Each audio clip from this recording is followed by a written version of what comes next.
News and views ആരംഭിക്കുകയാണ്. ആദ്യം റിപ്പോർട്ടിലേക്ക് തന്നെ പോകാം, അതിനുശേഷം ചർച്ചകളിലേക്ക് വരാം. ബാർ കേസിലെ നുണപരിശോധനാ ഫലം ചോർന്നത് ആഭ്യന്തര സെക്രട്ടറി നളിനി നെറ്റോ അന്വേഷിക്കില്ല എന്ന് പറഞ്ഞത് ഒരു വശത്ത് നിൽക്കുമ്പോൾ തന്നെ ഇന്ന് ഇപ്പോൾ നമുക്ക് പ്രധാനമായി വാർത്തയിൽ ചർച്ച ചെയ്യുന്ന വിഷയം ഈ അമ്പിളി, അതായത് ബിജു രമേശിൻ്റെ ഡ്രൈവർ അമ്പിളി നുണപരിശോധനയ്ക്ക് വിധേയനായതിൻ്റെ പകർപ്പ്, അതിൻ്റെ ഒറിജിനൽ റിപ്പോർട്ട് നമുക്ക് കയ്യിൽ വന്നിരിക്കുന്നു.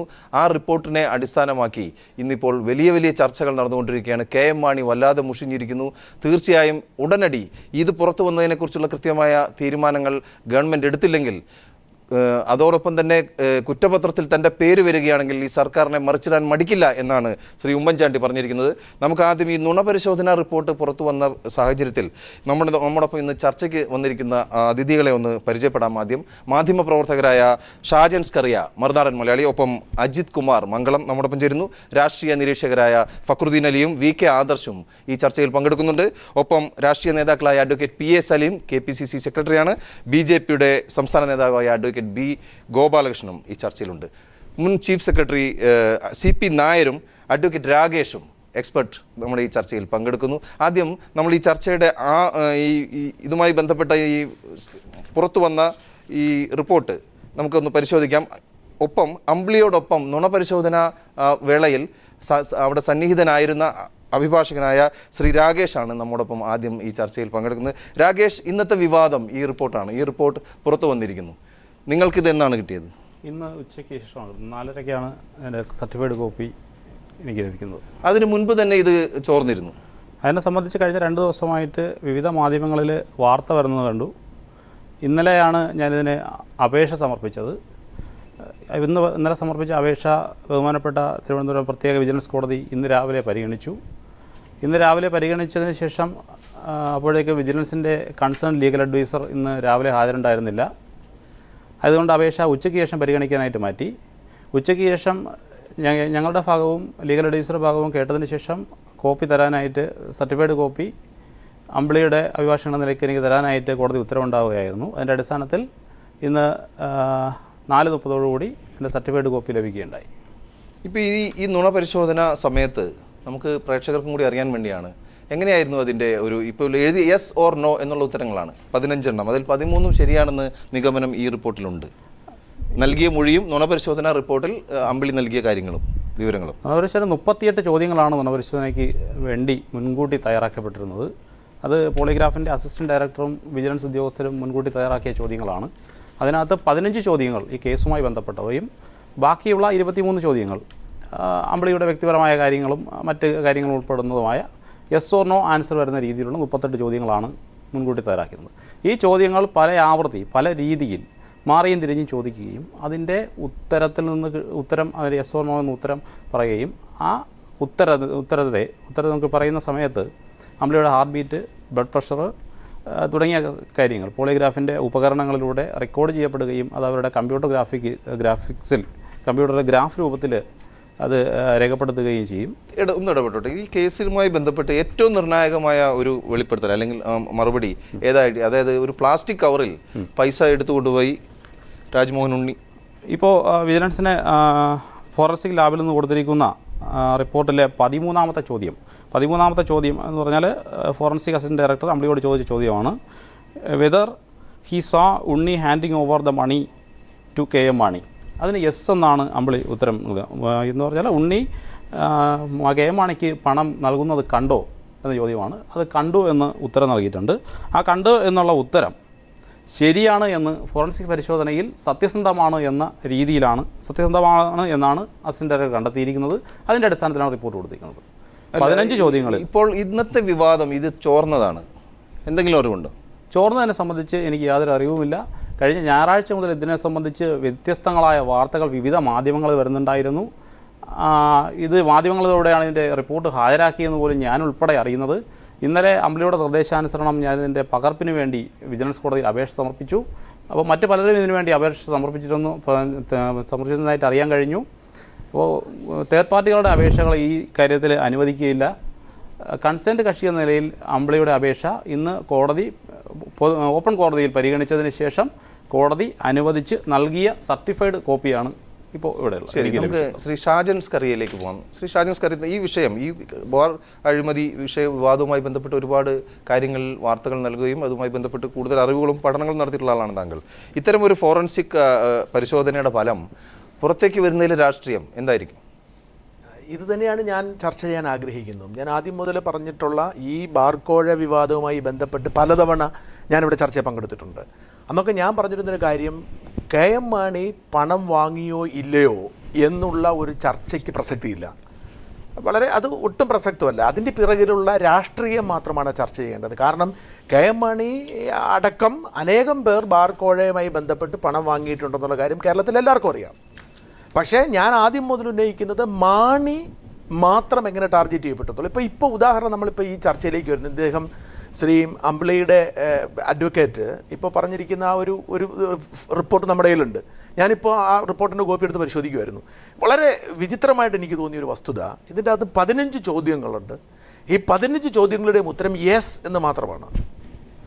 ഇദ്ദേഹം പറഞ്ഞ പ്രത്യേകം ഒരു കാര്യം, ഞാൻ മാണിയെ ന്യായീകരിക്കുന്നത് കരുതിയിട്ട് പൊളിറ്റിക്സിനെ കുറിച്ച് പറയുന്നതാണ്. ഇദ്ദേഹം പറയുന്നുണ്ട്, വിജിലൻസ് ഉദ്യോഗസ്ഥർ മുൻകൂട്ടി തയ്യാറാക്കി ഫോറൻസിക് എക്സ്പേർട്ടിനെ ഏൽപ്പിച്ചിട്ട് ഫോറൻസിക് എക്സ്പേർട്ട് ചോദിച്ച ചോദ്യങ്ങളാണെന്ന് പറയുന്നുണ്ട്. അപ്പോൾ ഇതിനെല്ലാം ഉത്തരം യേസ് ആണ് എന്ന് പറയുമ്പോൾ നമ്മൾ ഇതിൻ്റെ ഈ ചോദ്യത്തിൻ്റെ ശാസ്ത്രീയതയെ നമുക്ക് സംശയിക്കേണ്ടി വരും. കാരണം ഞാൻ ആദ്യം മുതൽ പറഞ്ഞിരുന്ന കെ എം മാണി പണം മേടിച്ചിട്ടുണ്ട് എന്ന് അംഗീകരിച്ചുകൊണ്ടാണ് ഞാൻ സംസാരിക്കുന്നത്. കെ എം മാണി പണം മേടിച്ചിട്ടുണ്ട് അംഗീകരിച്ചുകൊണ്ട് തന്നെ പ്രത്യേക രാഷ്ട്രീയ സാഹചര്യത്തിൽ മാണിയെ ടാർഗറ്റ് ചെയ്യുന്ന ഒരു സംവിധാനത്തിന്റെ ഭാഗം മാത്രമാണ് ഇതെന്നുള്ള ഏറ്റവും വലിയ തെളിവാണ് യെസ്. അല്ല ശ്രീ ഷാജൻ സ്കറിയ, അതിലൊരു ഇടപെടൽ ആവശ്യമാണ്. എന്താണെന്ന് വെച്ചാൽ ഇതിനു മുൻപേ അമ്പിളി നൽകിയ മൊഴികളാണ്. ആ മൊഴി ശരിയാണോ നുണയാണോ എന്ന് മാത്രമുള്ള പരിശോധനയാണ് അല്ലാതെ ഫോറൻസിക്. അതെ, അപ്പൊ ഞാൻ ചോദിക്കുന്നത് അപ്പോൾ യെസ് മറുപടി കിട്ടാവുന്ന ചോദ്യങ്ങൾക്ക് യെസ് തന്നെയല്ലേ കൊടുക്കാൻ പറ്റൂ? അല്ല, അത്തരത്തിലുള്ള ചോദ്യം ചോദിച്ചിരിക്കുന്നത്, അതായത് നുണയാണോ ശരിയാണോ എന്നുള്ള ചോദ്യം അതവിടെ നിൽക്കട്ടെ. നമുക്ക്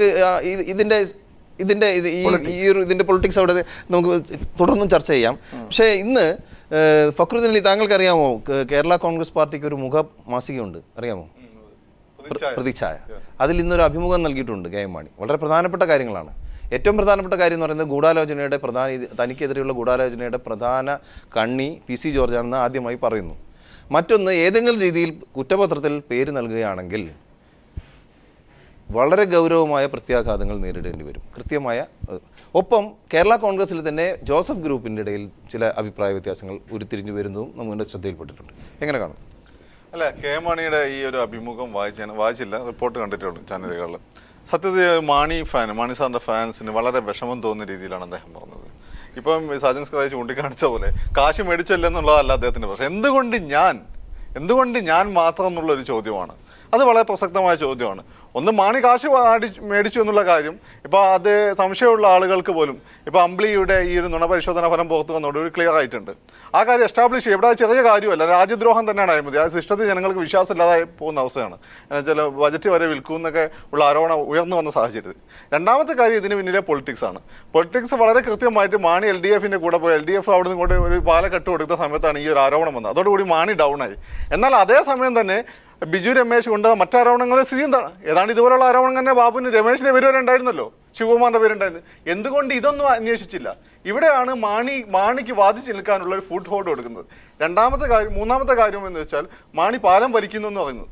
സത്യത്തിൽ മാണി അഴിമതി കേസുമായിട്ട് ബന്ധപ്പെട്ട് അതിപ്പം ബാബുവിൻ്റെ പേരിൽ ചാർജ് ഷീറ്റ് കൊടുക്കാത്തതാണെങ്കിലും ബാബുവിനെ പ്രതി ചേർക്കാത്തതാണെങ്കിലും ഈ ഒരു വിഷയത്തിൽ ഈ UDF ഗവൺമെൻറ് പാലം മാണി വലിച്ചാൽ മാണി പിന്നെ പാലയെ പോയി മത്സരിക്കേണ്ടി വരും എന്ന് എനിക്ക് തോന്നുന്നില്ല. കാരണം ജനാധിപത്യത്തെ ഇത്രമാത്രം അപഹാസ്യരാക്കാൻ പറ്റും. ഈ ഭരണത്തിന്റെ മരണമണി മുഴങ്ങി തുടങ്ങിയോ ഇപ്പോഴെങ്കിലും? ഭരണം, ഈ ഗവൺമെൻറ് അധികാരത്തിൽ 5 വർഷം തുടരും തന്നെയാണ് ഞാൻ പ്രതീക്ഷിക്കുന്നത്. കാരണം ഇപ്പോൾ മരണമണി ജനങ്ങൾ മുഴക്കും, അത് വേറെ കാര്യം, അത് അടുത്ത പൊതു തെരഞ്ഞെടുപ്പിലേ ഉണ്ടാവുള്ളൂ. പക്ഷേ ഈ ഗവൺമെൻറ്റിന് ഇപ്പോൾ ഇടയ്ക്ക് വെച്ചൊരു പ്രതിസന്ധിയോ ഇടയ്ക്ക് വെച്ചാരെങ്കിലും ഭൂരിപക്ഷമില്ലായ്മ സൃഷ്ടിക്കുകയോ ചെയ്യാനുള്ള സാഹചര്യമില്ല. ഇവിടെ പുറത്തു പോകേണ്ടത്, അതായത് ഭൂരിപക്ഷം ഇല്ലാതാകേണ്ടത് ഒന്നിൽ ലീഗ് പോകണം അല്ലെങ്കിൽ മാണി പോകണം. ഈ ലീഗും മാണിയും പോകില്ല. കാരണം ലീഗിനെയും മാണിയെയും എടുക്കുന്നതിന് അപ്പുറത്ത് വലിയ വിരോധമൊന്നുമില്ല. കാരണം LDF CPM-നോ LDF-നോ എടുക്കുന്നതിന് വലിയ വിരോധമൊന്നുമില്ല. ഒന്ന് മാണിയുടെ ബാർക്കോഴ കേസും ലീഗിനെ ഇപ്പോൾ ലീഗ് അങ്ങോട്ട് ചെല്ലാത്തതും, ഈ 2 പ്രശ്നങ്ങളുണ്ട്. അതുകൊണ്ട് ഇവിടെ അരുവിക്കര തെരഞ്ഞെടുപ്പിൽ UDF-ന് പരാജയമേറ്റാലും ഗവൺമെൻറ് പിടിച്ചു നിൽക്കും എന്നാണ് എനിക്ക് തോന്നുന്നത്. മാത്രമല്ല, ആത്യന്തികമായി KM മാണിയും K ബാബുവും മറ്റു മന്ത്രിമാരും ബാർ കോഴക്കേസിലല്ല ഏത് കോഴക്കേസിലുള്ളവരായിരുന്നാലും വിജിലൻസ് അന്വേഷണത്തിൽ ശിക്ഷിക്കപ്പെടില്ല. കാരണം അധികാരത്തിലിരിക്കുന്നവരല്ലേ അവർ. ഒരു രാഷ്ട്രീയ അന്വേഷണമൊക്കെ നടക്കും. ഇപ്പോൾ ലളിതകുമാരി കേസിൽ അന്വേഷണം നടത്താതിരിക്കാൻ പറ്റുമോ? അന്വേഷണം നടക്കും. ആത്യന്തികമായ അന്വേഷണത്തിൽ അവർ കുറ്റവാളികളാണെങ്കിൽ പോലും ശിക്ഷിക്കപ്പെടില്ല, അല്ലെങ്കിൽ പ്രതി സ്ഥാനത്ത് ചേർക്കപ്പെടില്ല. അതിനകത്തൊരു സംശയമില്ല. അത് കാരണം ഒരു പൊളിറ്റിക്കലാണ്. ഒരു മന്ത്രിയെ പ്രതിയാക്കിക്കൊണ്ട് ഒരു ഗവൺമെൻറ് നിൽക്കാൻ പറ്റുമോ? ഇല്ല ശ്രീ അജിത് കുമാർ, ഞാനൊന്ന് ഇടപെട്ട് ചോദിച്ചോട്ടെ. പണ്ട് നമുക്ക് ഓർമ്മയുണ്ട് ഈ ചാരക്കേസിൽ കരുണാകരനെ പിടിച്ച് പുറത്താക്കണമെന്ന് ഘടകകക്ഷികളുടെ പ്രതിനിധിയായി പോയി ഹൈക്കമാൻഡിനോട് ആദ്യം ആവശ്യപ്പെട്ട ആളാണ് ഇപ്പോൾ ഈ കേസിലെ മുഖ്യപ്രതി. പ്രദീപ്, അതിൻ്റെ കാരണം അന്ന് ചാരക്കേസ് കരുണാകരനെ ഉപയോഗിച്ചത് ചാരക്കേസിൽ കരുണാകരൻ ചാരപ്രവർത്തനം നടത്തിയത് കൊണ്ടല്ല, അതിൻ്റെ പൊളിറ്റിക്സാണ്. അത് കരുണാകരനെ താഴെ ഇറക്കാൻ പല മാർഗ്ഗങ്ങൾ എ ഗ്രൂപ്പ് ശ്രമിക്കുകയായിരുന്നു. ആ ഘടകകക്ഷി കോൺഗ്രസിലെ പിന്തുണ കരുണാകരന് കൂടുതലായിരുന്നു, ഘടകകക്ഷികളുടെ പിന്തുണ ഉണ്ടായിരുന്നു. അത് മാറ്റിയെടുത്തുകൊണ്ട് കോൺഗ്രസിലെ പിന്തുണ ഇല്ലാതാക്കുകയും ഘടകകക്ഷികളുടെ പിന്തുണ മാറ്റിമറിക്കുകയും ചെയ്യുന്നതിനുള്ളൊരു മാർഗമായാണ് ചാരക്കേസിനെ എടുത്തത്. അല്ല ചാരക്കേസിൽ കരുണാകരൻ പ്രതിസ്ഥാനത്തുണ്ടായിട്ടോ ഇവിടെ ചാരപ്രവർത്തനം കരുണാകരൻ നടത്തിയത് കൊണ്ടല്ല. കരുണാകരൻ്റെ സ്ട്രാറ്റജി കാരണം എന്താ?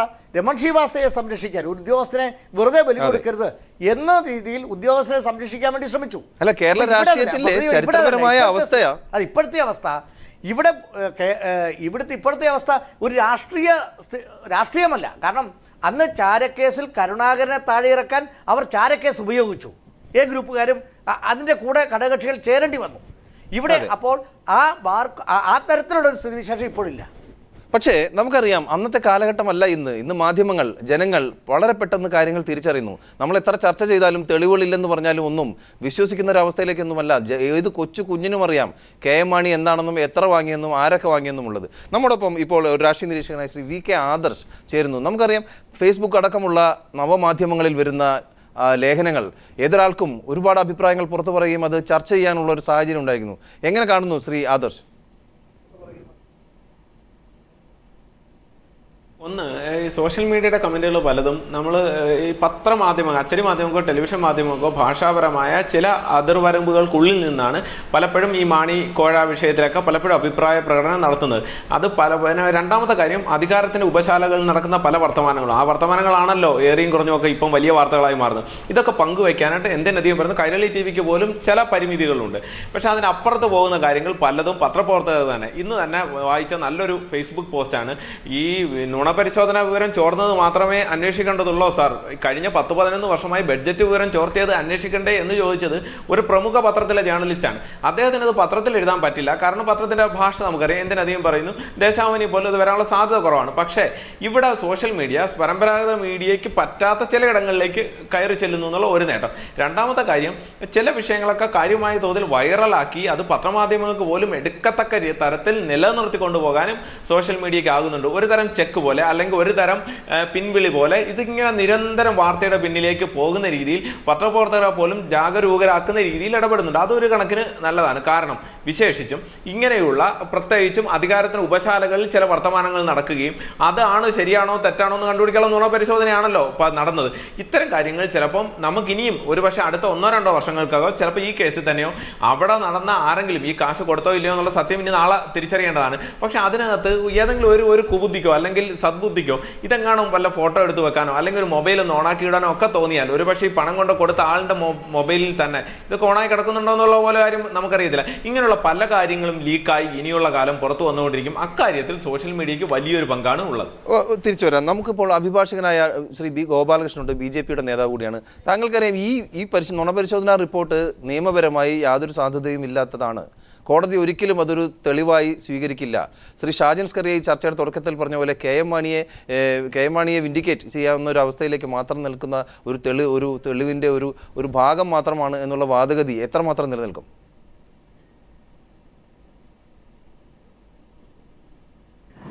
അത് കോടതി പരിശോധിക്കില്ല എന്ന് പറയുന്നത് ശരിയല്ല. 164 അടക്കമുള്ള സ്റ്റേറ്റ്മെൻറ്റുകൾ കോടതിയുടെ ഒരു ഫസ്റ്റ് എവിഡൻസ് ആയില്ലെങ്കിലും അതൊരു സെക്കൻഡറി എവിഡൻസ് ആയിട്ട് കോടതിക്ക് എടുക്കാൻ കഴിയും. കാരണം അമ്പിളി നൽകിയിട്ടുള്ള 164 അല്ലെങ്കിൽ 161 സ്റ്റേറ്റ്മെൻറ്റിന് ശക്തിയായിട്ട് അതിനെ സ്വാധീനിക്കുന്ന അല്ലെങ്കിൽ നൽകിയിട്ടുള്ള മൊഴി ശരിയാണ് എന്ന് വരുത്തുവാൻ ഉതകുന്ന രീതിയിലുള്ള ഒരു തെളിവായിട്ട് ഇത് കൊണ്ടുവരാൻ കഴിയും.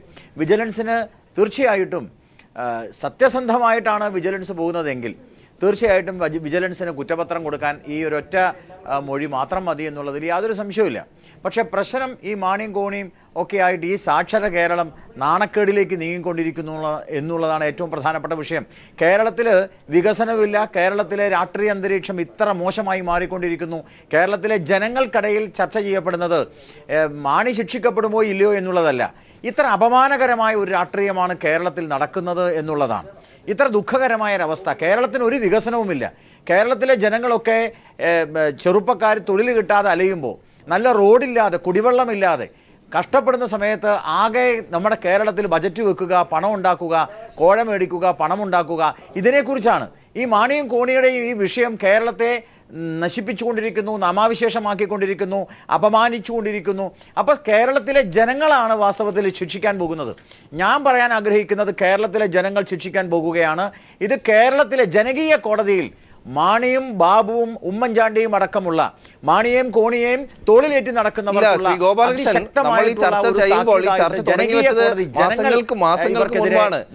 അജിത് കുമാർ പറഞ്ഞതുപോലെ രാജിയൊന്നും നടക്കാൻ പോകുന്ന ലക്ഷണമൊന്നും കാണുന്നില്ല. ബാർ കോഴ കേസിലെ നുണ പരിശോധനാ ഫലം പുറത്തു വന്നിരിക്കുന്നു, അത് ചോർന്നിരിക്കുന്നു. കൈരളി പീപ്പിൾ TV ഇന്ന് രാവിലെ മുതൽ തന്നെ അതിൻ്റെ വിശദാംശങ്ങൾ നൽകിക്കൊണ്ടിരിക്കുകയാണ്. പക്ഷേ ഇന്നലെ ഉണ്ടായ ഒരു പ്രത്യേക സാഹചര്യത്തിൽ ആഭ്യന്തരമന്ത്രി ഒരു പ്രസ്താവന നടത്തിയിരുന്നു. ഇത് ചോർന്നത് എങ്ങനെയെന്ന് ശക്തമായി അന്വേഷിക്കും, അത് ആഭ്യന്തര സെക്രട്ടറി നളിനി നെറ്റോ തന്നെ അന്വേഷിക്കുമെന്നാണ്. കോഴ കേസല്ല, അത് ചോർന്ന കേസ്. പക്ഷേ ഇന്ന് നളിനി നെറ്റോ ഹോം സെക്രട്ടറി പറഞ്ഞു, എന്നെക്കൊണ്ടത് സാധിക്കില്ല, ഞാനത് അന്വേഷിക്കില്ല, അന്വേഷണ ചുമതല ക്രൈംബ്രാഞ്ചിന് കൈമാറിയാണ് അറിയാൻ സാധിക്കുന്നത്. ആ റിപ്പോർട്ടിലേക്ക്. കേരള കോൺഗ്രസ് മാണി വിഭാഗത്തിന്റെ സമ്മർദ്ദത്തെ തുടർന്നായിരുന്നു നുണപരിശോധനാ ഫലം ചോർന്നതിൽ ആഭ്യന്തര വകുപ്പ് അന്വേഷണം പ്രഖ്യാപിച്ചത്. വകുപ്പ് സെക്രട്ടറി നളിനി നെറ്റോക്കായിരുന്നു അന്വേഷണ ചുമതല. അടിയന്തര അന്വേഷണം നടത്തുന്നതിന് ആഭ്യന്തര വകുപ്പ് മന്ത്രി സെക്രട്ടറിക്ക് നിർദ്ദേശം നൽകി. അതേസമയം അന്വേഷണ ചുമതലയിൽ ആഭ്യന്തര സെക്രട്ടറി നളിനി നെറ്റോ താൽപര്യം കാണിച്ചില്ലെന്നാണ് വിവരം. രാഷ്ട്രീയ സമ്മർദ്ദത്തെ തുടർന്നുള്ള അന്വേഷണം മറ്റേതെങ്കിലും ഏജൻസിക്ക് കൈമാറാമെന്ന നിലപാടാണ് വകുപ്പ് സെക്രട്ടറി സ്വീകരിച്ചത്. തുടർന്ന് സെക്രട്ടറിയുടെ നേതൃത്വത്തിൽ ഉന്നതതല യോഗം ചേർന്ന് അന്വേഷണം ക്രൈംബ്രാഞ്ചിന് കൈമാറുകയായിരുന്നു. അതേസമയം അന്വേഷണ ചുമതല നളിനി നെറ്റോയ്ക്ക് നൽകിയിട്ടില്ലെന്നാണ് ആഭ്യന്തര വകുപ്പിന്റെ വിശദീകരണം. MR സജേഷ്, തിരുവനന്തപുരം. കുമാർ എന്തു പറയുന്നു? ഇപ്പോൾ ആഭ്യന്തര വകുപ്പ് ഇന്നലെ രമേശ് ചെന്നിത്തല തന്നെ പറഞ്ഞാണ് ആഭ്യന്തര സെക്രട്ടറിക്ക് അന്വേഷണ ചുമതല നൽകുമെന്ന്. നളിനി നെറ്റോ കൂട്ടാക്കിയില്ല, വീണ്ടും നാറുകയല്ലേ? ഈ സത്യം ചോരുന്നതിന് എന്തിനാണ് ഇവരൊക്കെ ഭയപ്പെടുന്നത്?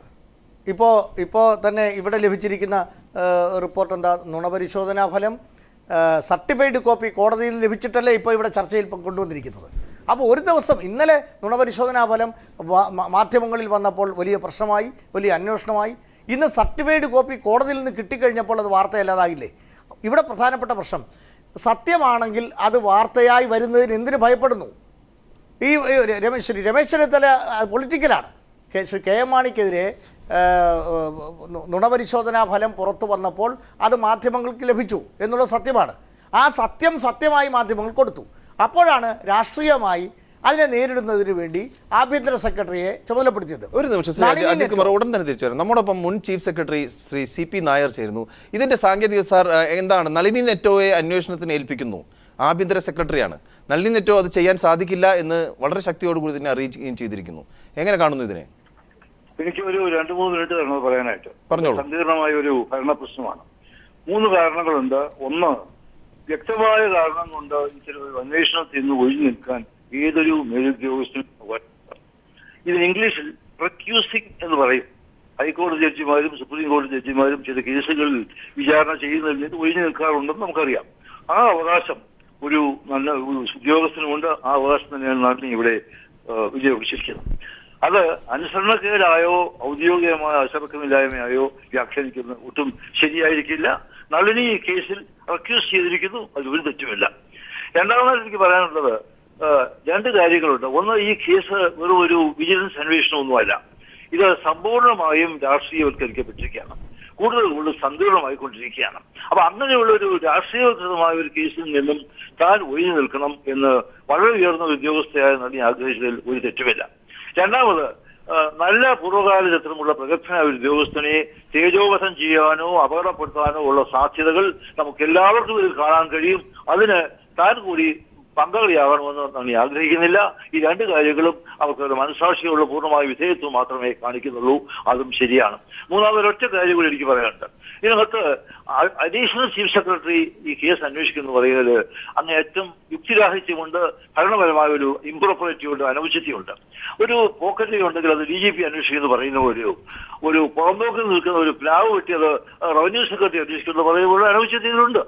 നളിനിയിൽ ഏറ്റവും നമ്മൾ മനസ്സിലാക്കേണ്ടത് ചീഫ് സെക്രട്ടറി കഴിഞ്ഞാൽ സംസ്ഥാന IAS കേരളത്തിലെ ഏറ്റവും ഉയർന്ന ഉദ്യോഗസ്ഥയാണ്. അവർ ഈ കേസ് അന്വേഷിക്കുന്നത് ഏത് യുക്തിയാണുള്ളത്?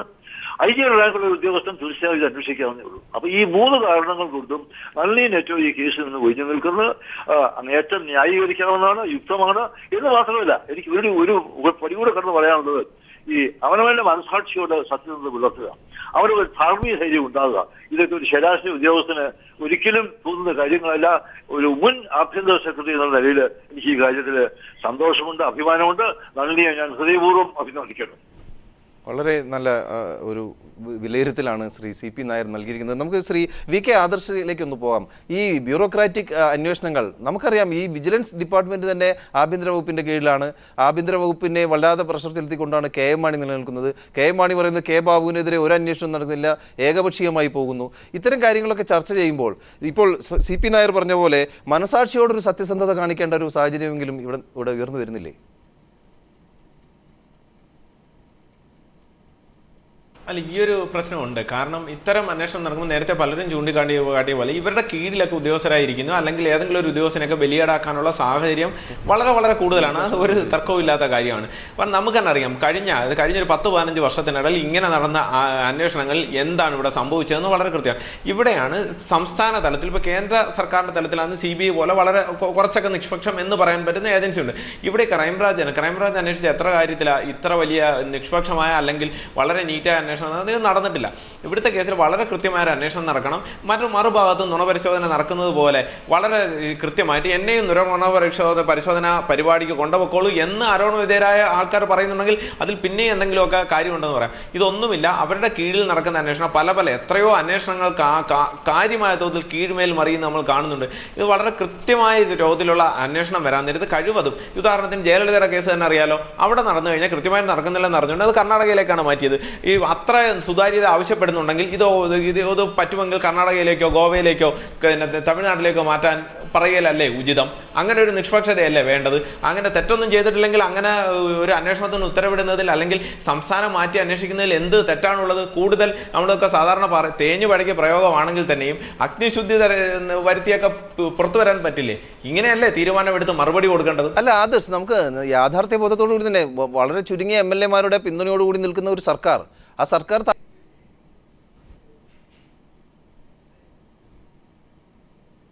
അല്ല, അങ്ങനെ ഒരു ചെറിയ MLA മാരുടെ പിന്തുണയുമായി നിൽക്കുന്നു എന്ന് പറയുന്ന സംഭവം ശരി തന്നെയാണ്. പക്ഷേ ഇങ്ങനെയുള്ള കേസിൽ പിന്നെ എന്തിനാണ് ഈ മോക്കറി എക്സർസൈസ് നടത്തുന്നത് എന്നുള്ളതാണ് ഏറ്റവും വലിയ ചോദ്യം. ഇത് ഞാനൊന്നും ചെയ്തിട്ടില്ല. ഇന്ന് തന്നെ KM മാണിയുടെ സ്റ്റേറ്റ്മെന്റ് ഉണ്ടല്ലോ, വെറും ഒരു മദ്യ കച്ചവടക്കാരൻ അല്ലെങ്കിൽ കള്ള് കച്ചവടക്കാരൻ്റെ ആരോപണത്തിന് എന്ത് വിലയെന്നാണ് ചോദിക്കുന്നത്. എന്ത് വിലയെങ്കിൽ അയാൾക്കെതിരെ വ്യാജ ആരോപണത്തിന് കേസെടുക്കണം. അങ്ങനെയല്ലേ ചെയ്യേണ്ടത്? കാരണം വലിയ കാര്യമായി ഈ കേസിനകത്ത് വേറെ പലതരത്തിലും അന്വേഷണത്തിനുള്ള സാധ്യതകൾ വളരെ വലുതാണ്. കാരണം ഇതൊരു സാമ്പത്തിക കുറ്റകൃത്യവും കൂടെ ചേർന്ന് വരുന്നതാണ്. കാരണം 5 ലക്ഷം രൂപ വീതം പല ബാറുകാരിൽ നിന്നും പിരിച്ചിട്ട് വലിയൊരു എമൗണ്ട് വരുന്നു.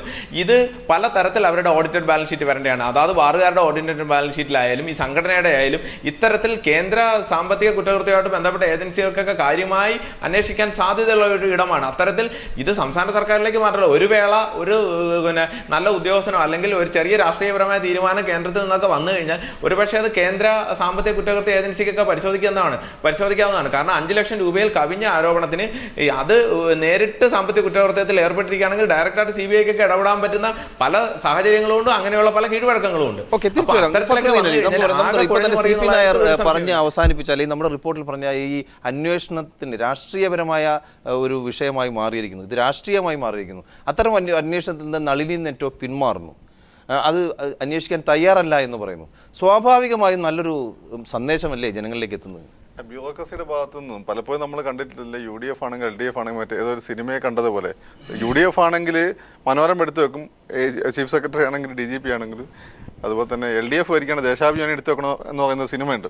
അതുപോലെ പ്രവർത്തിക്കുന്ന ഉദ്യോഗസ്ഥരാണ് കണ്ടത്. അതിൽ ആ സമയത്താണ് വളരെ അപൂർവമായിട്ട് ഇങ്ങനെ നട്ടലൊരു ഉദ്യോഗസ്ഥൻ ഉദ്യോഗസ്ഥ വന്നിട്ട് എനിക്കിത് പറ്റില്ല എന്ന് പറയുന്നത്. അതൊരു വളരെ കൃത്യമായ സന്ദേശമാണ്. ഈ ഒരു കാലഘട്ടത്തിൽ അത് പിന്നെ ബ്യൂറോക്രാറ്റിക് ആക്ടിവിസം എന്നൊക്കെ പറഞ്ഞ് നമുക്ക് ഒരുപക്ഷെ വേണമെങ്കിൽ വിമർശിക്കാം. പക്ഷേ ഞാനതിന് പോസിറ്റീവായിട്ട് കാണുന്നത്. എന്നെ പോലെയുള്ള ഈ ഒരു പുതിയ ജനറേഷൻ്റെ ഒരാളുകൾക്കെല്ലാം തന്നെ വളരെ ഇൻസ്പയർ ചെയ്യുന്ന ഒരു പ്രവൃത്തിയാണ് അവരുടെ ഭാഗത്തുണ്ടായി. ഒരു കാലഘട്ടത്തിൽ നമ്മളൊക്കെ സ്കൂളിൽ പഠിക്കും കിരൺ ബേദി ആയിരുന്നു നമ്മുടെയൊക്കെ ഒരു വലിയൊരു ഇൻസ്പിറേഷൻ. അങ്ങനെയൊക്കെ IAS-നൊക്കെ പ്രിപ്പയർ ചെയ്ത് അതുപോലെ ന്യൂ ജനറേഷന് പുതിയൊരു മെസ്സേജ് കൊടുക്കാൻ അവർക്ക് പറ്റുന്നുണ്ട്. തോറ്റുപോയോ? അത് കിട്ടിയില്ല. ഓട്ടെ. ഷാജൻസ്കറിയ ഒരു കാര്യം, കേരള കോൺഗ്രസ് രാഷ്ട്രീയം താങ്കൾ കുറച്ചധികം പറയാൻ സാധിക്കുമെന്ന് പ്രതീക്ഷിക്കുന്നു. പ്രത്യേകിച്ച് ഇന്ന് ജോണി നെല്ലൂർ ഒരു ബോംബ് പൊട്ടിച്ചിട്ടുണ്ട്, ശ്രദ്ധയിൽപ്പെട്ടിരുന്നു. 6 LDF MLA-മാർ UDF-ലേക്ക് വരാൻ പോവുകയാണ്. ഇപ്പോഴത്തെ ഒരു പ്രത്യേക സാഹചര്യത്തിൽ UDF ഗവൺമെന്റിനെ ഉമ്മൻചാണ്ടിക്ക് നൽകുന്ന ഒരു ധൈര്യം കൂടിയായി അതിനെ കണക്കാക്കി കൂടെ? ഇതിവിടെ ഈ അജിത് സാർ ആദ്യം പറഞ്ഞ ഒരു പ്രധാനപ്പെട്ട പോയിൻ്റുണ്ട്. ഇതൊക്കെ ഇപ്പോഴത്തെ ഒരു രാഷ്ട്രീയ സാഹചര്യത്തിൻ്റെ പുറത്ത് ചില നേതാക്കന്മാരുടെ രാഷ്ട്രീയ അജണ്ടയുടെ ഭാഗമായിട്ട് കേൾക്കുന്ന ഒരു എന്താ പറയുക ഒരു കൊരവ മാത്രമാണ് ഈ വിവാദങ്ങളൊക്കെ. എന്നാൽ ഭാഗ്യവശാൽ നിങ്ങളെപ്പോലെ ചാനലുകൾക്ക് അത് ആഘോഷിക്കാൻ വാർത്തയുമായി. അതിനപ്പുറം ഒന്നും സംഭവിക്കത്തില്ല. 2 കാരണങ്ങളുണ്ട്. ഒന്ന്, ഉമ്മൻചാണ്ടി എന്ന് പറയുന്ന നേതാവ് എന്ത് ചിന്തിക്കുന്നു എന്ന് അദ്ദേഹത്തിൻ്റെ ഭാര്യയ്ക്ക് പോലും മനസ്സിലാക്കാൻ പറ്റത്തില്ല. ഏത് പ്രതിസന്ധിയെയും അതിജീവിക്കാനുള്ള ശേഷിയുണ്ട്. അതുകൊണ്ട് അജിത് സാർ പറഞ്ഞ മാതിരി ഈ വരുന്ന 5 കൊല്ലവും ഇദ്ദേഹം ഭരിക്കുകയും ചെയ്യും. അതുതന്നെ അത്തരത്തിലുള്ള ഇമ്പാക്റ്റ് കേരള കോൺഗ്രസ്, കാരണം കേരള കോൺഗ്രസ് രാഷ്ട്രീയം എന്ന് പറഞ്ഞാൽ എന്താണ്? ഞാൻ മുമ്പും ഇതിനെക്കുറിച്ച് ചർച്ച ചെയ്തിട്ടുണ്ട്. കേരള കോൺഗ്രസ് രാഷ്ട്രീയം എന്ന് പറഞ്ഞാൽ KM മാണിയാണ്. ആ KM മാണിയുടെ രാഷ്ട്രീയ അധിനിവേശം അംഗീകരിച്ചുകൊണ്ടാണ് ജോസഫിനെ അനുകൂലിക്കുന്നവരും കേരള കോൺഗ്രസിലേക്ക് വന്നത്. ഇത് എന്തു രാഷ്ട്രീയ സാഹചര്യം ഉണ്ടായാലും ആ ഇക്വേഷൻസ് ഒന്നും മാറ്റം വരാൻ പോകുന്നില്ല. പക്ഷേ ഇവിടെ മുമ്പേ പറഞ്ഞൊരു പ്രശ്നം പറഞ്ഞിരിക്കുന്നുണ്ട്. അതായത് ജോണി നെല്ലൂർ പറഞ്ഞത് 6 MLA-മാർ വരുന്നത് സത്യമാണ്. കാരണം ഞാൻ മുമ്പൊക്കെ ഒരു ചർച്ചയിൽ ഈ കാര്യം സൂചിപ്പിച്ചിരുന്നു. അതായത് എങ്ങാനും കേരള കോൺഗ്രസ് മുന്നണി വിട്ടു പോകുന്ന സാഹചര്യം ഉണ്ടായാൽ അത് ഇടതുപക്ഷത്തേക്ക് പോകുന്നത് തങ്ങളുടെ മേധാവിത്വത്തിന് കുഴപ്പമാകുമെന്ന് കരുതി CPI ഉമ്മൻചാണ്ടി മൈതാനത്തിലെത്തിയിട്ടുണ്ട്. അതാണ് യഥാർത്ഥ പ്രശ്നം. ബാക്കിയുള്ളതിനെ കാര്യം വെച്ചാൽ KM മാണി രാഷ്ട്രീയം വിട്ട് പോയി കഴിഞ്ഞാൽ അപ്പോൾ CPI അങ്ങോട്ട് ചെല്ലും. അങ്ങനെ സംഭവം ഉണ്ടോ? തീർച്ചയായിട്ടും ഉണ്ട്.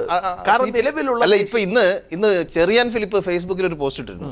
KPA മജീദ്, MM ഹസൻ, ജോണി നെല്ലൂർ ഇവരുടെ വീട്ടുകാർ എത്രയും പെട്ടെന്ന് അവരെ ചികിത്സിക്കണമെന്ന്. അല്ലല്ല, അത്രേ ഉള്ളൂ. അങ്ങനെ അജിത് സാറിന് തോന്നുന്നുണ്ടോ ഗൂഢാലോചന LDF MLA-മാർ UDF?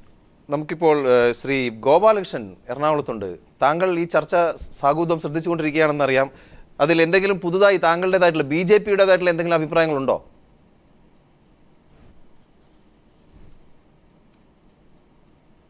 വളരെ കൃത്യമായിട്ട് പറഞ്ഞാൽ ഭാരതീയ ജനതാ പാർട്ടിയെ സംബന്ധിച്ചിടത്തോളം കേരളത്തിലെ ജനങ്ങളുടെ വികാരവും വിചാരവും സ്വീകരിക്കാൻ വേണ്ടി നിൽക്കുന്ന ഒരു പ്രസ്ഥാനം എന്ന നിലയിൽ നിങ്ങൾ നോക്കൂ, കേന്ദ്രത്തിലെ മോഡിയുടെ ഭരണത്തിൻ്റെ വികസനത്തെക്കുറിച്ചാണ് ചർച്ച. സാമ്പത്തികമായിട്ട് ഉയർന്നോ ഇല്ലയോ, അല്ലെങ്കിൽ ഇൻഫ്ലേഷൻ ഉണ്ടോ ഇല്ലയോ, ഇതാണ് ചർച്ച. ആ ചർച്ചയിൽ നെഗറ്റീവ് ഉണ്ടാവാം, പോസിറ്റീവ് ഉണ്ടാവും. ഫക്രുദ്ദീനെ പോലുള്ള ആൾക്കാർ എതിർക്കുന്നുണ്ടാവാം, അല്ലെങ്കിൽ പല ആൾക്കാർ എതിർക്കുന്നുണ്ടാവും. പക്ഷേ എന്തായാലും വികസനത്തെക്കുറിച്ചാണ് ചർച്ച. പക്ഷേ ഇവിടെ നോക്കൂ, നിങ്ങൾ കേരളത്തിൽ 4 വർഷം ഭരിച്ചിട്ട് വികസനത്തെക്കുറിച്ചല്ല ചർച്ച. സരിതയെക്കുറിച്ചും മാണിയെക്കുറിച്ചും മാണിയുടെ അഴിമതിയെ കോംപ്രമൈസ് ചെയ്യാൻ വേണ്ടി അളമരം കരീമിനെക്കുറിച്ചും ഇങ്ങനത്തെ ഒരു ഒത്തുതീർപ്പ്, ഇങ്ങനത്തെ ഒരു അഴിമതിയുടെ ഭരണത്തിനെതിരായിട്ട് ന്യൂ ജനറേഷൻ, ഫക്രുദ്ദീനെ നേരത്തെ പറഞ്ഞല്ലോ ന്യൂ ജനറേഷനെ കുറിച്ച്. ആ ന്യൂ ജനറേഷൻ, പുതിയ തലമുറ, കേരളത്തിലെ തലമുറ, ആ തലമുറയ്ക്ക് ആത്മാഭിമാനമുണ്ടെങ്കിൽ ഇന്നത്തെ ഈ അഴിമതി രാഷ്ട്രീയത്തിനെതിരായിട്ട് രംഗത്ത് വരണം. എൻ്റെ ഒരു അഭിപ്രായത്തിൽ മറ്റെല്ലാം മാറ്റിവെച്ചുകൊണ്ട് ഒരു അഴിമതിക്കെതിരായിട്ടൊരു മൂവ്മെൻറ്റിന് ഈ നാട്ടിലെ ജനങ്ങൾ തയ്യാറാവണം. അഴിമതിക്ക് വിരുദ്ധമായിട്ടുള്ള മുഴുവൻ രാഷ്ട്രീയ പ്രസ്ഥാനങ്ങളെയും ഒരുമിച്ച് നിർത്തിക്കൊണ്ട് അഴിമതിക്ക് എതിരായിട്ടുള്ള ഒരു രാഷ്ട്രീയ മൂവ്മെൻറ്റ് കേരളത്തിൽ ഉണ്ടാവണം. അത് പറയുന്ന സമയത്തുണ്ടല്ലോ, അഴിമതിക്കെതിരായിട്ട് എല്ലാവരും ഒന്നിക്കണമെന്ന് പറയുമ്പോൾ നമ്മുടെ പല നവ ലിബറൽ മാധ്യമ പ്രവർത്തകരും അടക്കമുള്ള ആളുകൾ അപ്പം BJP-യുടെയും നരേന്ദ്രമോദിയുടെയും നെഞ്ചത്ത് കയറാതെ കേരളത്തിലെ മാറ്റി നിർത്തിക്കൊണ്ട് ഇദ്ദേഹം പ്രധാനമന്ത്രിയാവാൻ വേണ്ടി ക്യാമ്പയിൻ നടത്തുന്ന സമയത്ത് ഏറ്റവും അധികം പറഞ്ഞിട്ടുള്ള കാര്യം എന്താ? വിദേശ രാജ്യത്തുള്ള കള്ളപ്പണങ്ങൾ മുഴുവൻ ഞാൻ വെളിച്ചത്ത് കൊണ്ടുവരും. അതല്ലേ അഴിമതി? കള്ളപ്പണം അഴിമതിയിലൂടെ ഉണ്ടാവുന്നതാണെന്ന് നമുക്ക് വ്യാഖ്യാനിക്കാമല്ലോ. ഇതുവരെ സാധിച്ചിട്ടില്ല. ഏതോ 2 സ്ത്രീകളുടെ പേര് പുറത്തുവിട്ടു, സ്വിറ്റ്സർലൻഡ്. അതിനപ്പുറത്തേക്ക് ഒന്നും നടന്നിട്ടില്ല.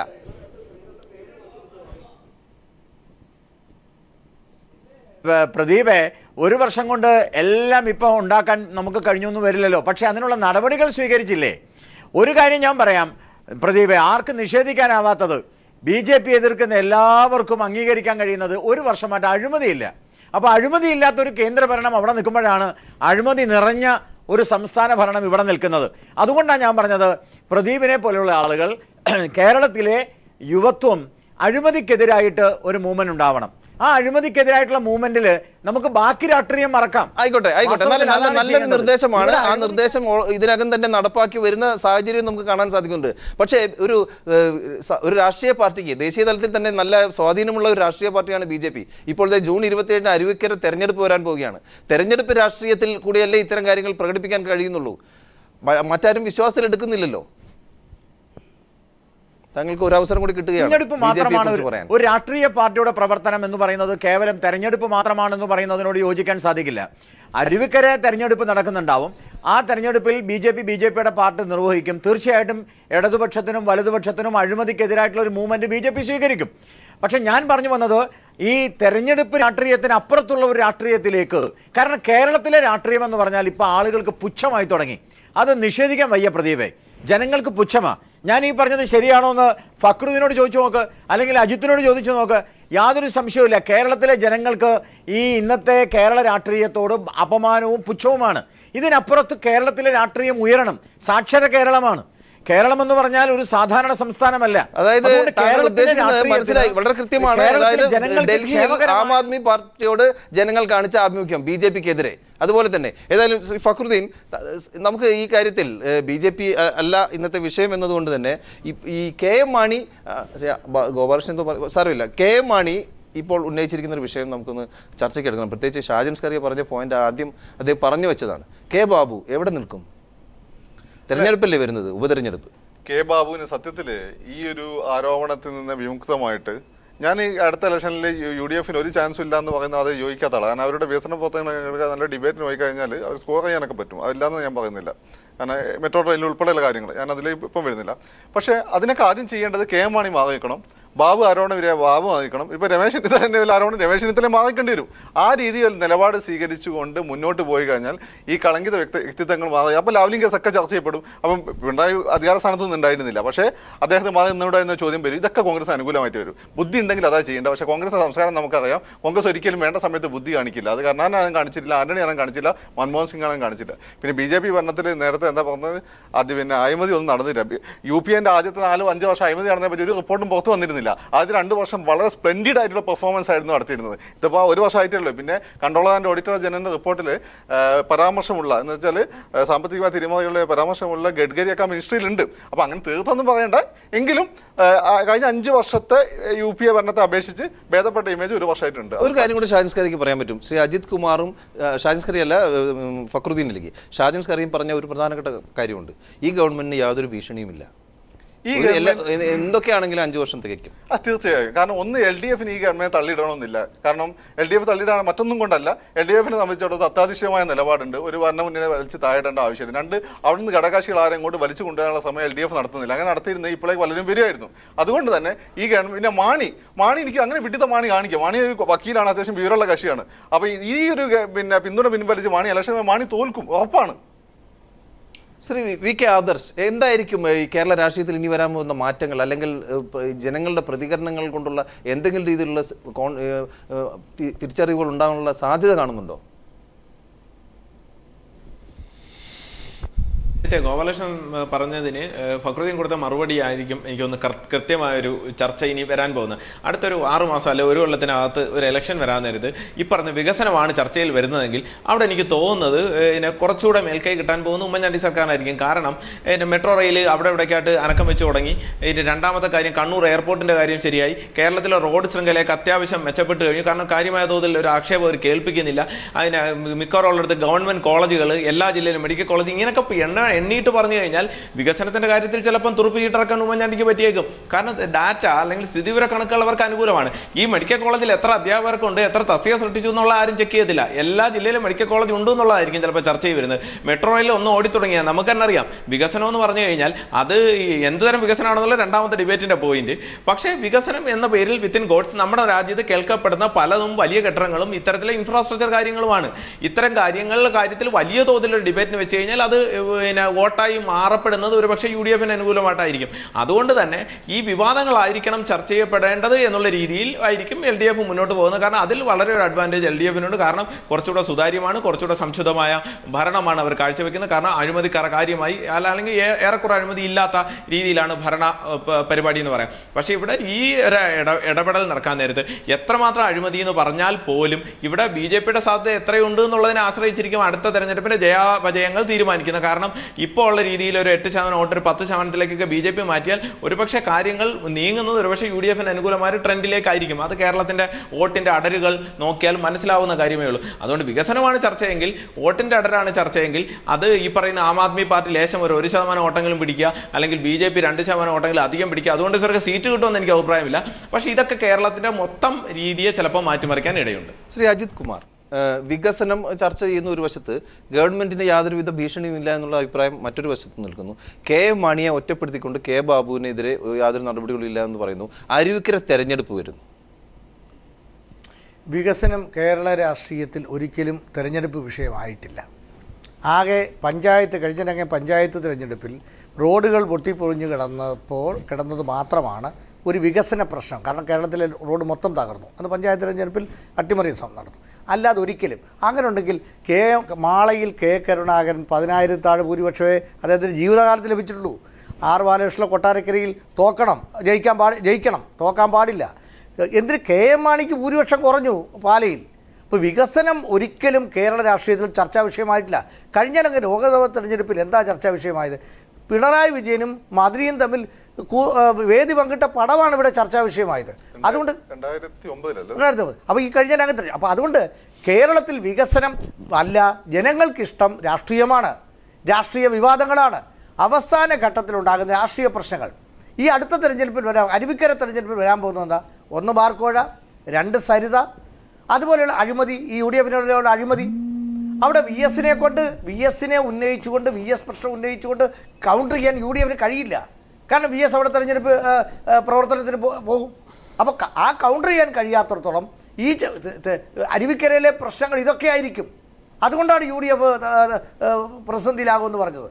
അതുകൊണ്ട് വികസന പ്രശ്നങ്ങൾ, ഈ റോഡ്, ഇതൊന്നും മെട്രോ, ഞാനീ പറഞ്ഞത് അങ്ങനെ വികസന പ്രശ്നങ്ങൾ കേരളത്തിലെ പ്രബുദ്ധ ജനതയെന്ന് നമ്മളൊക്കെ അഭിമാനിക്കുന്നവരുടെ മുമ്പിൽ തെരഞ്ഞെടുപ്പ് വിഷയമേ ആയിട്ടില്ല. ഞാൻ ഒന്ന് ഇടപെട്ടോട്ടെ. കാലഘട്ടത്തിൽ നിന്ന് വ്യത്യസ്തമായിട്ട് ഒരു വികസനോന്മുഖ രാഷ്ട്രീയത്തിന്റെ ന്യൂ ജനറേഷൻ പൊളിറ്റിക്സ് ഉയർന്നു വരുന്നുണ്ട്. നമ്മൾ കഴിഞ്ഞ തവണ LDF-ന് കിട്ടിയിട്ടുള്ള ഒരു ഇഞ്ചോടിഞ്ച് പോരാട്ടമായിരുന്നു. കഴിഞ്ഞ തവണ നമ്മളെ പ്രതീക്ഷിച്ചതല്ല. അതൊക്കെ തന്നെ തോമസ് ഐസക്കിന്റെ ഒക്കെ ഫിനാൻസ് മാനേജ്മെന്റിന്റെ ഒക്കെ കിട്ടിയ അംഗീകാരമാണ്. ഷർമ്മ ഫിഷ് പിന്നെ തീരദേശ മേഖലയിൽ നടത്തിയ പ്രവർത്തനങ്ങൾ. അപ്പോൾ ഒരു ജനറേഷൻ മാറിക്കഴിഞ്ഞു. പുതിയൊരു ജനറേഷൻ അങ്ങനെ വികസനോന്മുഖമായ രാഷ്ട്രീയം മുന്നോട്ട് വെക്കുന്നവരോട് താല്പര്യമുണ്ട്. ബാക്കി എന്തൊക്കെ വിഷയങ്ങളാണ്. അതുകൊണ്ട് തന്നെ നമുക്ക് ഞാൻ ഉപദേശ തെരഞ്ഞെടുപ്പിനെ പറ്റിയോ അല്ലെങ്കിൽ ഈ വരാമെന്ന പഞ്ചായത്ത് ഇലക്ഷനെ പറ്റി ഒന്നും പറയുന്നില്ല. അവിടെയൊക്കെ LDF-ന് മേൽക്കൈ ഉണ്ടാവും തന്നെയാണ്. പക്ഷേ സംസ്ഥാന നിയമസഭാ ഇലക്ഷൻ വരുമ്പോൾ ഇന്ത്യയിൽ നിലവിലുള്ള ഒരു കോൺടെക്സ്റ്റിൽ വികസനത്തിന് അനുകൂലമായിട്ടുള്ള നേരത്തെ ചോദിച്ച പോലെ വികസനം ആർക്ക് വേണ്ടിയുള്ള വികസനം എന്നൊക്കെ ചോദ്യം ഉണ്ടാവുന്നുണ്ട്.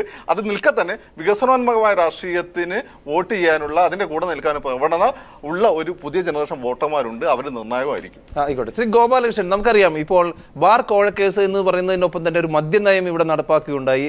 ഇവിടുത്തെ ബാറുകളെല്ലാം അടച്ചുപൂട്ടി, ബീവറേജസ് കോർപ്പറേഷൻ ഔട്ട്ലെറ്റുകൾ ഒന്നൊന്നായി അടയ്ക്കാൻ തീരുമാനിച്ചിരിക്കുന്ന തത്വത്തിൽ. പക്ഷേ നമുക്ക് കിട്ടുന്ന വാർത്തകൾ, താങ്കൾ ഇപ്പോൾ ഇരിക്കുന്ന കൊച്ചിയിൽ നിന്ന് തന്നെ മയക്കുമരുന്നുകളുടെയും അത്തരം അടിമത്തത്തിലേക്ക് യുവതലമുറ മാറിപ്പോകുന്ന വല്ലാത്ത ഭീതിതമായ ഒരു അന്തരീക്ഷവും നമ്മുടെ നാട്ടിൽ ഉണ്ടായിക്കൊണ്ടിരിക്കുന്നു.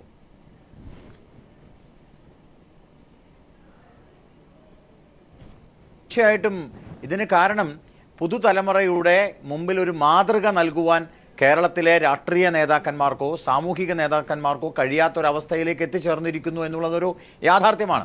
അതേ സമയത്ത് തന്നെ ഇതിനെതിരായിട്ടുള്ള ഒരു പുതുതലമുറ വളർന്നു വരുന്നുമുണ്ട് എന്നുള്ളതാണ് യാഥാർത്ഥ്യം. നേരത്തെ അജിത്ത് പറഞ്ഞതിനോടൊരു വിയോജിപ്പുണ്ട്. കാരണം അരുവിക്കര തെരഞ്ഞെടുപ്പ് ഇപ്രാവശ്യം നോക്കിക്കോളൂ. ഞാൻ എൻ്റെ അഭിപ്രായം പറയുകയാണെങ്കിൽ അരുവിക്കര തെരഞ്ഞെടുപ്പിൽ ഒരു നിർണായകമായ തെരഞ്ഞെടുപ്പായി മാറാൻ സാധ്യതയുണ്ട്. കാരണം അവിടെ ചർച്ച ചെയ്യപ്പെടുന്നത് സരിതയും അഴിമതിയും ബാറും ഒക്കെ ആണെങ്കിൽ പോലും വികസനവും അഴിമതി വിരുദ്ധ സമീപനവും ഉണ്ടാവും. അഴിമതിയുടെ കാര്യം ചർച്ച ചെയ്യപ്പെടുമ്പോൾ ഇടതിനെയും വലതിനെയും കമ്പയർ ചെയ്യും. അവിടെ ഒരു VS അച്യുതാനന്ദനെ കൊണ്ട് മാത്രം അത് പ്രായോഗികമാക്കണമെന്നില്ല. അങ്ങനെ വരുന്ന സമയത്ത് വളരെ ശുഭകരമായ, അത് ആദർശ് പറഞ്ഞ പോലെ 1%, 2% അല്ല, സ്വാഭാവികമായിട്ട് ഒരു കേന്ദ്ര ഗവൺമെൻറ്റിൻ്റെ ഇന്നത്തെ പെർഫോമൻസിനെ നോക്കാൻ പുതിയ തലമുറ തയ്യാറാവും. രാഷ്ട്രീയത്തിനപ്പുറത്ത്, ആ രാഷ്ട്രീയത്തിനപ്പുറത്ത് അങ്ങനെ തയ്യാറാവുന്ന സമയത്ത് അത് BJPക്ക് അനുകൂലമായി വരാനാണ് സാധ്യത. ഒന്ന്.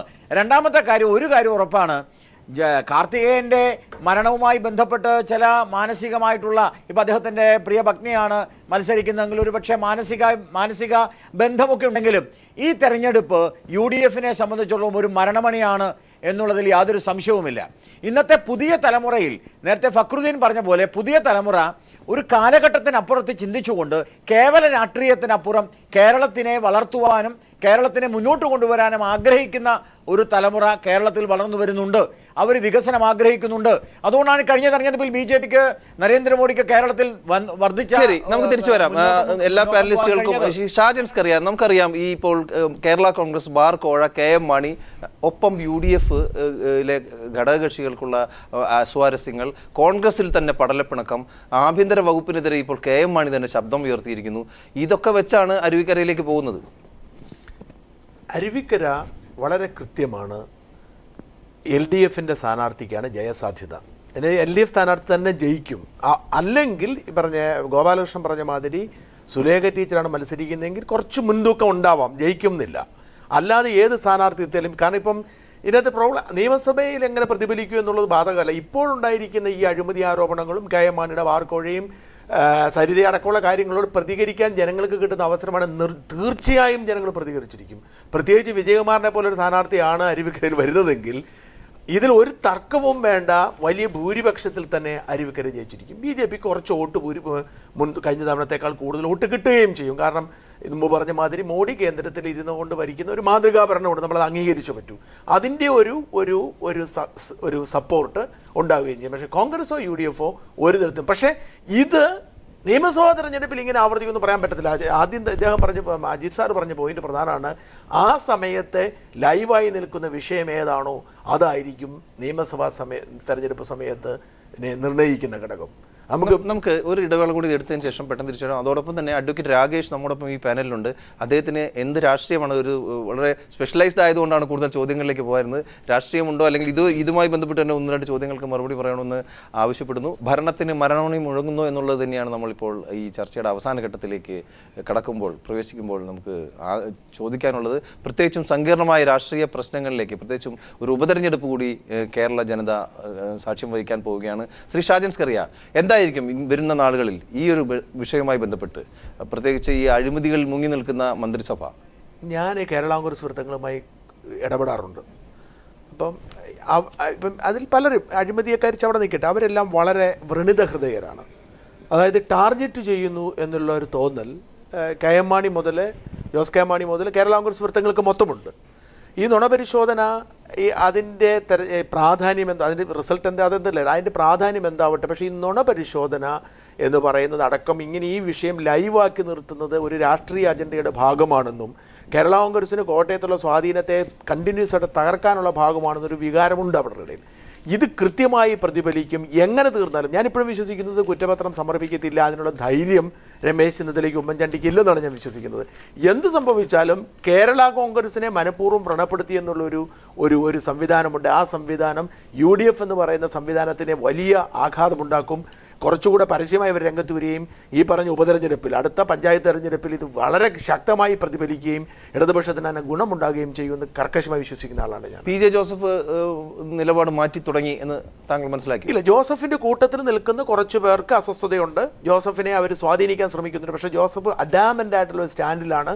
KM മാണിക്കെതിരെ ജോസഫ് എന്തായാലും ഈ ഘട്ടത്തിൽ ഒരു പക്ഷേങ്കിൽ ഇതെല്ലാം പറഞ്ഞ് വിവാദം പോകുന്നതിന് ശേഷം തെരഞ്ഞെടുപ്പിന് സമയത്ത് ഇവർ തമ്മിലൊരു മ്യൂച്വൽ അണ്ടർസ്റ്റാൻഡിങ്ങിന് പേരിൽ അങ്ങനെ ആരോ നടക്കുന്നുള്ളത് പോലെ എനിക്ക് തോന്നിയിട്ടുണ്ട്. ഈ ജോസഫും മാണിയും തമ്മിലൊരു മ്യൂച്വൽ അണ്ടർസ്റ്റാൻഡിംഗ് പേരിൽ ജോസഫ് ഒരു പക്ഷേങ്കിൽ മാറി ഇടതുപക്ഷത്തേക്ക് പോകാൻ സാധ്യതയില്ലായിട്ടില്ല. പക്ഷേ ഈ നിർണായക ഘട്ടത്തിൽ ജോസഫ് ഒരു കാരണവശാലും KM മാണി തള്ളി പറയത്തില്ല എന്നാണ് എനിക്ക് അവിടുത്തെ ഒരു സാഹചര്യങ്ങളിൽ നിന്നും മനസ്സിലായിട്ടുണ്ട്. ഈ നുണപരിശോധന കൊണ്ടൊന്നും ഇനി കാര്യങ്ങളൊന്നും ഒരു കാര്യവുമില്ല. അതൊന്നും. അഡ്വക്കേറ്റ് രാകേഷ്, താങ്കൾ ഒപ്പം അമ്പിളിയോടൊപ്പം നുണപരിശോധനാ സമയത്ത് ഓഫീസർമാരുടെ കൂടെ ഉണ്ടായിരുന്നതാണ്.